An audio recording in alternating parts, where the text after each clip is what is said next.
me some extra time before it pushes the timer. I'm going to tell you a little bit about the world of difference. Like Adrian said, it's for people, for teenagers who are about to lose one of their parents or a brother or sister or a very close person. And we made a place where the teenagers can actually deal with these emotions, anger, fear, and also prepare them of what's to come. But not just deal with the emotions, also actually create and collect memories you have that you can save and then at a later time maybe even share if you feel like it. So I would like you to tell you a little bit how this happened. And actually it was kind of not just a world of difference, it was kind of a world of hurt to go through the whole process. My name is Dimme from the Hout. I'm originally an interaction designer. I make a lot of games these days. I'm also a course leader at the HKU. Used to be at Games and Interaction, and now it's animation. I was supposed to be here with Erica, but she has some serious back aches, so she couldn't be here. I have a company called Monkeybizniz, and we make not so serious games and playful apps, and we really try to give the user insight in a very complex or very boring subject matter in a fun and easy way. And this, I think, is one of the most difficult, complex subjects we've touched upon. So how it started, we actually just got a phone call from a client that said, we have... Is it too... So we actually got a... we got a call from a client who said, we have this map. It's for children between 1-2 years old till 10 years old. And on this map, I'm not sure if you can see it very well, we have all these places. And when somebody's dying, you can take out this map and talk about these places. And it says stuff like football or games or City of Mom. And, you know, it has all these different kind of places. And it really helps the children to talk about a very difficult subject. But they found out teenagers weren't very into this kind of thing. They needed a digital component. So we got asked if we could actually do something with this and create something that would reflect on the inner process that's happening at that time. The lucky thing was that the three of the, I think 4 or 6 monkeys we were with at the time actually experienced this. So we know what it was to lose a parent during your teenage years. And it all started, I guess the whole concept, we got it very early in a very quick sketch. And I found this, making this presentation, and I think it's still very accurate. The things that are already in here is that we want to do something with the world, and we want to do something with memories, and we want to do something with communication. And what I also really would like to stress is that we said, you need to, in order to treasure it, you have to treasure it in order to let it go, which is a really strange contradiction, but it was something we kept touching upon during the whole process of making this project. So what we just did, we just started building stuff because we sort of knew what we wanted to do. And I'm an artist. I'm quite visually based. I quickly go into sketching stuff. So we just started sketching stuff very roughly to get an idea of what we wanted to do. And the client got funding, which was sort of like this. They paid 25% themselves. They had a regional investor. There's a couple of little sponsors, and then we planned to invest 25% ourselves. And we just started doing production. So the world got more and more visualized, and we realized we had to get some other people on board to make this the project we think, you know, give it the quality we think it deserved. So we got an artist and a musician to work on the project, and we started sketching a lot of stuff. And you see all these environments that have to deal with, you know, working together, or a city where you're not welcome. We have this mountain, the feeling you have to climb up towards something, and it's just not working. It's an endless road. And we started producing a lot of stuff And although we really like these graphics, I think some are even better than we have eventually. They just didn't communicate the feeling in the right way.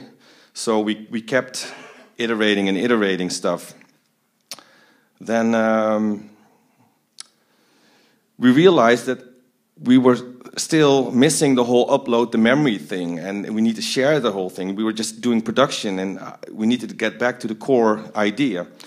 And just this very, I don't know, stupid thing, or I was just walking. I was taking a break, and I went to a warehouse, and I found this little paper box. And I thought, this is it. You want to treasure something, you just put it in a box. So we came up with the idea of having the world where you could create memories, put it in the box, and then share it. And we just put this, actually with this idea, we put it on the wall. All the sketches we have, including the box, we just put it on the wall, and we kept adding things and taking things off, and started building prototypes and coming up with text that we needed to do. And this was very difficult, the tone of voice, to create something for teenagers between 10 and 20 years old. That's a very large age group. It was very difficult. So we needed to find the target audience, and actually we always test with the target audience. We think that's a key element. But how are you going to do that with a project like this? And we had a lot of experts helping us through the client. The client was the medical coordination center of Flevoland, and they had all these connections. And we started talking to people who had experienced this some time ago, including ourselves, but also other people. And then we sort of moved inward to people who had this experience more recently. And we never really touched upon the children, the teenagers who were in it at that moment. But we had people who were just coming out and were still in therapy. And we really asked them what they thought they would like to see, and they were very verbal and not that fragile as you would expect from a subject like this. They knew what they wanted, and most of all, they wanted to be treated as full persons, as people who actually have a voice and an opinion. You could ask them how they were feeling, and then we also had to touch with the whole technical subject, and we didn't want to deal with the different browser things and the different settings and optimizing it for all the different platforms.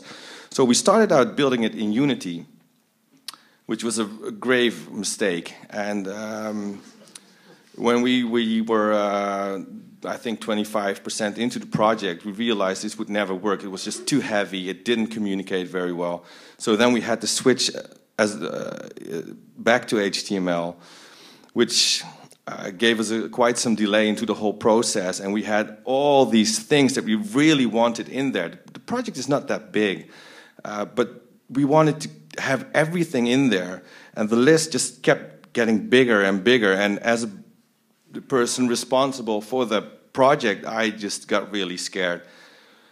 The difficult thing is if people were emotionally invested. They had spoken to the target audience, and they really wanted to make this work. So we had to get it done. So we just kept on going, and actually burned too much budget. It was a little bit tricky, but eventually we got it done. We had a release. It was okay. People liked it. We got some press. There was cake, which is good. People changed the concept immediately in the whole marketing stuff, because they said, actually, we want to have a person in there. So they just put a person in there. And we really didn't want that, but I guess for marketing they thought it would be a good idea. We kept measuring everything, like how many people are using it, and we realized we need to upscale the whole project. But we needed more budget, so we went to the game funds and asked them for more. They didn't look like this, but it felt like this. We had all these people on board, artists, visual artists, audio artists, and even the people who are using this website. We asked them to create stuff, give expression to their feelings. But they said the whole project lacks a level of artistic value, so we didn't get any money. So at the end, the personal investment, what was planned, became way more than 25%. And besides that, I was also, we created a special consortium, and I was the one who's responsible for the budget, and I think that having that job, oh, there we go, took me way more hours than if I could have put that into production. So the future, we're talking with Over My Like, which is a Dutch program, and they're interested in seeing if they can actually tie this to their web show, to their television show, but that's still very in an exploration kind of phase, and we're not sure what's really going to happen now. So that's sort of a question, which brings me to the questions.